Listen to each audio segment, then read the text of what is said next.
उड़ीसा में एक स्थान है टोटा गोपीनाथ।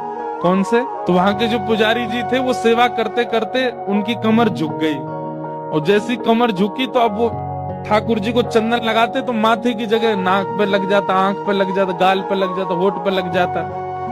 दर्शनार्थी बोलते, पुजारी जी देखो, गोपीनाथ जी की आंख पे चंदन लगा दिया आपने, गाल पे लगा दिया, मुंह पे लगा दिया।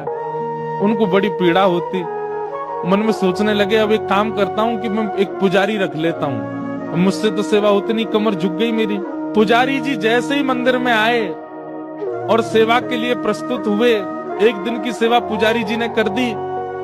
रात्रि में मंदिर जैसे ही बंद हुआ तो महाराज पूर्व के जो पुजारी जिनकी कमर झुके, उनके स्वप्न में श्री ठाकुर जी गए और ठाकुर जी जाके बोले, देखो मुझे आपसे ही सेवा चाहिए, ये क्यों कोई और मेरा स्पर्श नहीं करेगा, आप ही चंदन घिसो, आप ही पोशाक पहनाओ, आप ही श्रृंगार करो। ठाकुर जी मुझे बहुत प्रसन्नता है कि आपको मुझसे सेवा चाहिए, पर मैं तो बीमार हो गया, मेरी कमर झुक गई, अब कैसे चंदन लगाऊं आपको। ठाकुर जी बोले, हमें नहीं पता, हमें आपसे ही सेवा चाहिए, कल सुबह पुजारी नहीं आना चाहिए, आप ही आओगे सेवा में।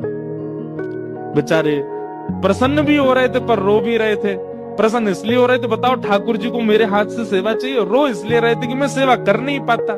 दूसरे दिन स्नान करके मंगला में जैसे ही मंदिर में प्रवेश किया तो क्या देखा, तो जैसे हम बैठे हैं सुख आसन में, ठाकुर जी नीचे ही बैठ गए। बोले, लो हम भी बैठ गए, अब करो हमारी सेवा।